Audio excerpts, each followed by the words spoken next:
Tem uma semana que eu cheguei no Brasil, eu estou reparando que essa congregação é muito fértil. Depois que eu saí, está pipocando criança e bebê para todo lado. Ué, ninguém me falou nada. Aí, ó, tem até netinha aí, ó. As netas do Almeida são lindas, né? Eu vou te falar. Bom dia você que está nos visitando, né? Eu espero que você possa sentir a vontade aqui conosco. Nós somos apenas um grupo de cristãos, não somos perfeitos, mas estamos seguindo aquele que é. E queremos que você faça parte dessa comunidade aqui. Queremos que você receba as bênçãos de Deus na sua vida, que você realmente tenha paz com Deus, consigo mesmo, que você possa crescer no propósito que Deus tem para a sua vida. E se você gostaria de uma orientação, uma ajuda, procure-nos, né? Nós vamos ajudar. Todos nós passamos por isso, nós estamos caminhando para o mesmo lugar e tem sido uma bênção essa caminhada aqui com a Igreja de Cristo. Deus te abençoe, tá, gente? Foi me dada o tema é a grande comissão. Agora, para a maioria das pessoas aqui, talvez não faça sentido nenhum. O que é isso? A grande comissão. É uma frase bem religiosa de uma certa forma. Quem está há muito tempo talvez na igreja, já viu essa frase, já estudou, já sabe. Quem está com uma versão da Bíblia, a nova tradução, aliás, a nova versão internacional, em Mateus 28, antes de versículo 28, o título do parágrafo que foi lido aqui é a grande comissão. O que é isso? A grande comissão. Bom, nós lemos aqui de Mateus 28, 18 a 20, as últimas instruções de Jesus Cristo para seus seguidores. Jesus já tinha vindo ao mundo, ficou 33 anos aqui na terra. Por os últimos 3 anos foi dedicados a um ministério de preparar apóstolos, pessoas para iniciar a igreja, o reino de Deus e continuar até Jesus voltar. Então, depois desses 3 anos, como ele mesmo tinha profetizado e ensinado, ele foi crucificado, foi sepultado, e no terceiro dia, como prova que ele é Deus, Deus o ressuscitou. Ele ficou mais 40 dias aqui ensinando, instruindo, mas antes de voltar ele deixou essas últimas instruções. Agora, eu não sei se você já teve alguém perto de você que faleceu, e talvez você lembre a última conversa que você teve com essa pessoa, né? Talvez ela nem estava prevendo alguma morte, né? Mas você lembra, fulano passou, né, e faleceu. Eu lembro a última vez que eu conversei, porque se torna algo especial. A última conversa, né? Meu pai, em 2007,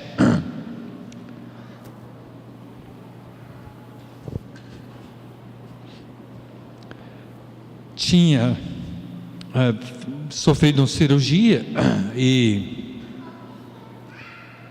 ele estava recuperando, e eu estava aqui no Brasil e conversando no telefone com ele. Ele estava, né, meu pai sempre tinha uma boa atitude, não reclamava, não lembro meu pai nunca ter reclamado de nada, mas e nessa época ele já tinha tornado cristão, e desculpa, ele falou comigo: ser velho é difícil. Eu lembro disso até hoje, né? Que é verdade, né? Às vezes você olha para uma pessoa de idade, acha que a pessoa é fraca, tá velho mesmo. Mas, gente, ser velho tem que ser mais macho do que quando é jovem, que tudo é complicado, tudo é difícil, né? O Cássio me informou agora mesmo que o pai da Rovene, ele mora em Sete Lagoas, os rins dele pararam de funcionar. Eles podem fazer uma cirurgia, talvez de recuperar pelo menos um dos rins, mas corre risco de vida essa cirurgia. E estão pedindo à igreja que ore, que eles tomem a decisão, tenham sabedoria, né, nessa cirurgia. Mas, então, aqui agora são as últimas palavras de Jesus, não somente para aqueles discípulos naquele momento, mas para todos nós. E são palavras, se a gente permitir, se tornam religiosas, muito assim, como uma placa onde você pode colocar na parede, no escritório de uma igreja, coisa assim. Mas não, são instruções, são a vontade de Deus para a sua igreja, que nós levemos essa comissão. Comissão significa quando alguém foi comissado a alguma tarefa, algum trabalho, algum desafio, né? Ele foi encarregado, ele foi dado uma responsabilidade. Eu acho que para nós, para entender talvez com mais facilidade, se a gente tirar o cor, né, mexer um pouquinho no português aqui e falar a grande missão da igreja é ir para toda a terra, ir para todas as nações, fazendo discípulos de todas as pessoas, todas as nações, e batizando esses em nome do Pai, do Filho e do Espírito Santo, e ensinando essas pessoas a conhecer e obedecer toda a vontade de Deus. Então, essa é a mensagem que a Bíblia tem para nós. Na verdade, não é só aqui agora que nós ouvimos isso. Desde o início, Efésios capítulo 1, verso 4, diz que antes que Deus criou o mundo, Ele já havia planejado como Ele ia restaurar, reconciliar, salvar os homens para Ele. Ele já tinha planejado a igreja, já tinha planejado a vinda de Jesus. E quando nós vemos o livro de Gênesis, nós iniciando no capítulo 1, a criação do mundo, Deus mostrando as maravilhas, mostrando seu poder, sua inteligência, sua perfeição, né? Ele criou esse mundo, foi para nós, gente. As belezas deste mundo Ele fez para nós, e até em lugares que talvez homem nenhum nunca vai.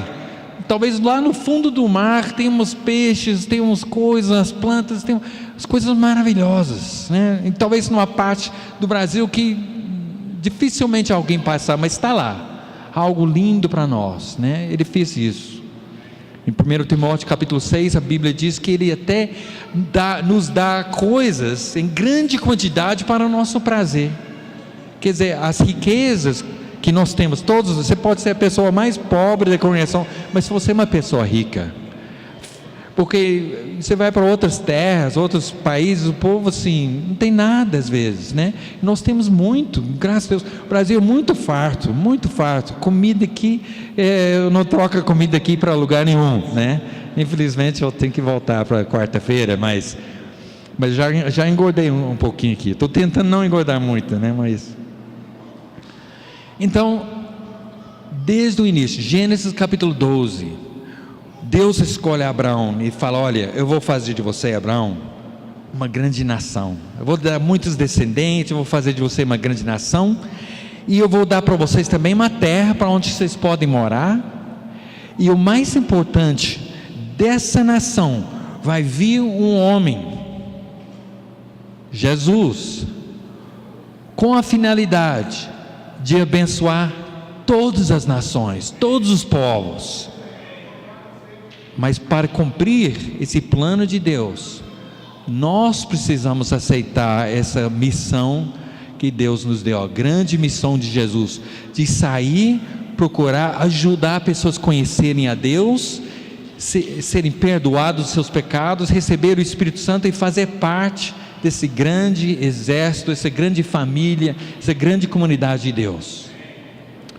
Agora, como eu já tinha falado, isso não foi novidade com a expressão ensinamento de Jesus.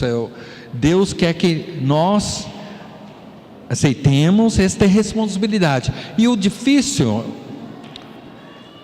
é porque, se não tomarmos cuidado, o que acontece? Nós achamos que essa missão é para a igreja. Eles têm que fazer isso. A igreja precisa investir em missões. A igreja tem que pregar a palavra. Mas quem é a igreja? Somos nós. Individualmente. Não é sentar aqui com os braços cruzados que alguém vai fazer, né? Quando é responsabilidade de todos, a gente sente que eu sou a única exceção, né? Quer dizer, alguém vai fazer, né? Naturalmente. Se eu vou no culto ou não, o culto vai acontecer. Se eu pregar para alguém, compartilhar a palavra para alguém, outras pessoas vão fazer. Então eu não tenho que preocupar, mas sim temos que preocupar. E não no sentido, não, se não fizer isso, Deus vai me matar na hora, assim. Eu tive uma oportunidade lá no ônibus, ontem eu não mas pensa sobre a história de Jonas. Vocês lembram do Jonas no Velho Testamento? Isso aconteceu mais ou menos 800 anos antes de Cristo. Esse livro foi escrito. E Deus tinha enviado o Jonas para Nínive. Vamos abrir sua Bíblia para Jonas capítulo 1. E nós vamos ler os primeiros quatro versículos de Jonas capítulo 1.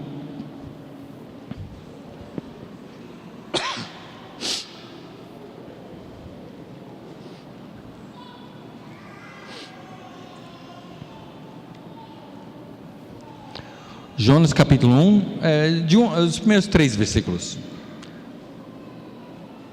Jonas capítulo 1, de 1 a 3. Ele vai enviar o Jonas. O Jonas era de Jope, ficava perto de Jerusalém. E vai mandar ele para Nínive, que fica mais ou menos 1000 quilômetros leste de Jope. Só que Jonas não vai aceitar essa ordem de Deus, essa missão, e ele vai correr para 4.000 quilômetros oeste de Jope. Ele errou o caminho por 5.000 quilômetros. Vamos ver aqui. Jonas capítulo 1, versos 1 a 3.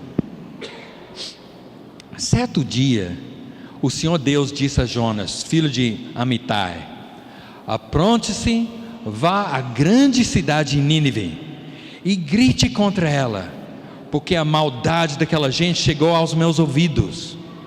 Jonas se aprontou, mas fugiu do Senhor, indo na direção contrária. Ele desceu a Jope e ali encontrou um navio que estava de saída para a Espanha. Pagou a passagem, embarcou a fim de viajar com os marinheiros para a Espanha, para longe do Senhor. Agora, nós sabemos que é ridículo o plano de Jonas. Fugir de Deus? Jonas, acorda. O salmista diz em Salmo 139, versos 7 a 10, ele diz: onde posso ir a fim de escapar teu espírito? Para onde posso fugir da tua presença? Se eu subir ao céu, tu lá estás. Se descer ao mundo dos mortos, lá estás também. Se eu voar para o Oriente, ou for viver nos lugares mais distantes do Ocidente, ainda ali a tua mão me guia, ainda ali tu me ajudas, né? Não tem como escapar, fugir de Deus. Ele está em todo lugar, Ele é omnipresente. Então Jonas não está fugindo de Deus, ele está fugindo do serviço que Deus mandou ele realizar. E nós? Não, eu estou aqui, eu não estou fugindo de Deus, estou aqui. Mas estamos fugindo do serviço, da missão de Deus? Estamos realmente preocupados com as pessoas que não têm Cristo? Estamos fazendo tudo para ajudá-las a entender a vontade de Deus? Agora, um problema que nós temos é que São muitas pessoas, não sei quantas pessoas, Deus sabe, mas eu ouvi dizer mais de 7 bilhões de pessoas no mundo. Está crescendo muito. Eu sei que eu não sou tão velho, pode até parecer, mas eu me lembro quando a contagem do mundo era só 4 bilhões. Eu lembro depois passou para 5, 6, a última vez que eu ouvi falar que é 7, pode ser que tem mais, não sei. Então são tantas pessoas, não tem jeito, é muita gente. Deixa isso para os programas de televisão, rádio, sei lá, literatura. É muita gente. Eu não posso pregar para esse povo todo, então eu acabo pregando para ninguém. Acabo falando para ninguém. Eu acabo preocupado com ninguém. Eu não atravesso a rua para conversar com meu vizinho sobre Jesus. Porque são muitas pessoas, muita gente que mora na rua, muita gente que mora ali naquela casa, e aí vai. Então Jonas estava tentando fugir do serviço de Deus. Agora, quando a gente fala do livro de Jonas, a primeira coisa que vem na cabeça das pessoas é Jonas e a baleia, né? Talvez por causa das aulas, não sei, as crianças gostam de animais, né? Na verdade, a Bíblia não fala baleia, fala grande peixe, mas na verdade, qual peixe é maior do que uma baleia? Não sei, né? Tem uma baleia azul, que é o maior, eu acho que de todos, mais de 30 metros de comprimento, eu não sei quantas centenas de toneladas, que é enorme, né? Enorme. E as pessoas ficam falando, mas o homem não pode sobreviver dentro de uma baleia por 3 dias? Claro que não pode, a não ser que Deus ordena, aí que vai acontecer. Se Deus quiser, ele fica até 80 anos, 3 anos, não é só 3 dias.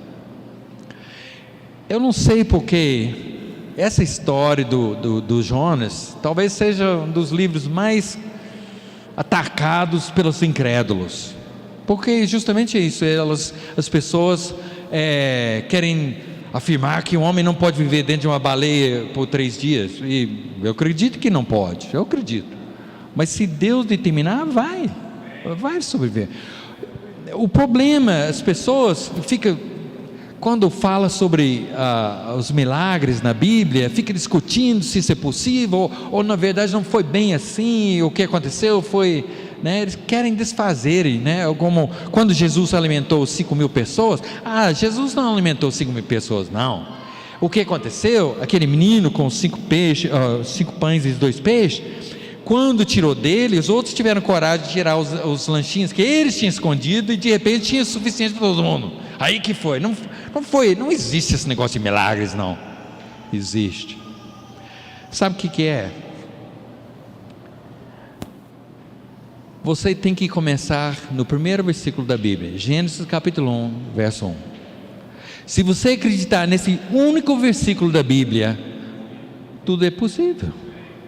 Se existe um Deus tão inteligente, tão poderoso, tão capaz de criar todo esse universo com uma só palavra, com a perfeição que Ele tem, alimentar 5.000 pessoas é fichinho, não é?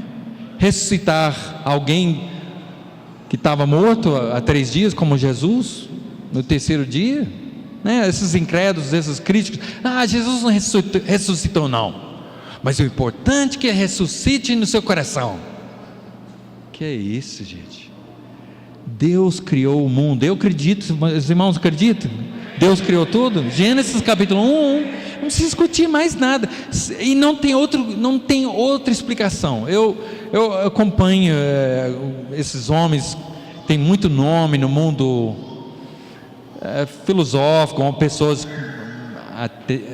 ateístas, não sei, tem visto muitos debates dele, tem lido algumas coisas, é incrível. Eles, quando fica apertado, não tem resposta para umas perguntas que os teístas fazem, pessoas que acreditam em Deus fazem para eles começam a atacar o cara, começam a insultar, começam a atacar o cara, em vez de falar, não sei e tal, em vez de ficar só num argumento, vamos conversar, se diz que não existe Deus, então prova para mim que não existe Deus, porque eu posso provar para você que existe Deus, né? Aí eles começam a ficar agressivos, falando até palavrão e tudo, aí a coisa fica desse jeito, né? Um ateu que eu vi, tem muito nome, eu fiquei chocado quando ele falou isso. Ele falou: olha, nós ateus não sabemos de onde que começou tudo isso e como começou, nós não sabemos, mas pelo menos nós não somos preguiçosos como os cristãos que dizem que foi Deus e pronto, acabou. É preguiça. Nós estamos tentando, e vocês falam que nós não temos propósito de vida, nós temos sim, nós estamos tentando desvendar como aconteceu tudo isso, de onde que veio a vida, está explicado já, gente. Gênesis capítulo 1, verso 1, no princípio Deus criou os céus e a terra, né? Então, Jonas, para ficar 3 dias no barriga de um grande peixe, se for da vontade de Deus, não é nada demais. Agora, esse livro não é uma questão, o foco desse livro não é sobre o grande peixe. As nossas aulas sempre é que nos impressiona, né? A gente quase chega no final do livro, então ele foi para Nínive, pregou, eles se arrependeram, foram salvos. Gente, o maior milagre, muito maior do que ficar 3 dias no barriga de um peixe, muito maior o milagre foi 120 mil pessoas arrependeram dos seus pecados e voltaram para Deus, com a pregação de alguém que nem queria pregar. Muito mais o milagre. Mas esse livro não é sobre um grande peixe, esse livro é sobre, será que um homem poderia ser realmente totalmente comprometido com a missão de Deus, não é? A grande missão de Deus. Para terminar aqui, 3 coisas. Primeira lição que eu vejo que nós podemos extrair dessas passagens é que nós não devemos brincar com Deus, não devemos brincar de Deus, de nos colocar no papel de Deus,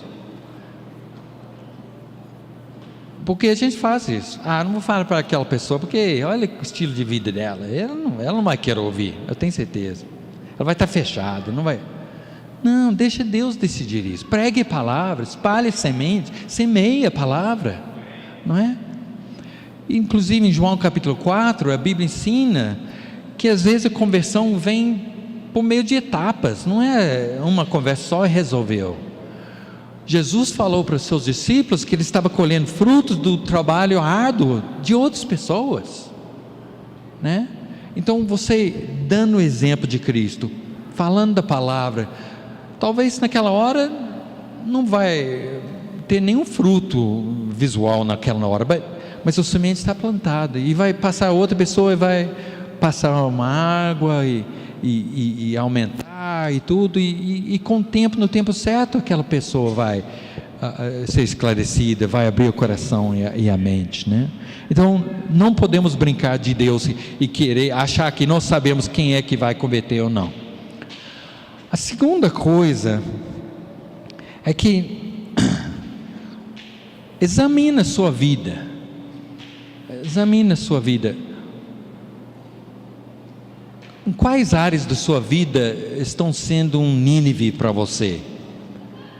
Quais áreas na sua vida falam: não, Senhor, eu estou aqui para te servir, mas esse aqui, eu não abro a mão, não. Ou fazer isso aqui, não, eu falar de Jesus para as pessoas, não. Os outros podem, mas isso não é, eu não sou assim, isso não está legal comigo, eu não sinto bem com isso. Eu faço tudo o que o Senhor quer, mas esse Nínive aqui eu não vou, não. O que Deus quer, nós vamos obedecer. Aonde Deus mandar, nós vamos. Amém? E a terceira coisa, não fique achando que o trabalho, a missão é tão grande que acaba fazendo nada.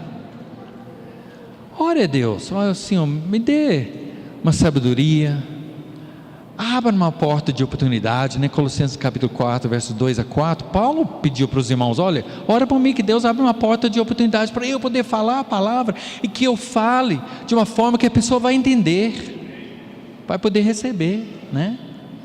Então, não fica assim,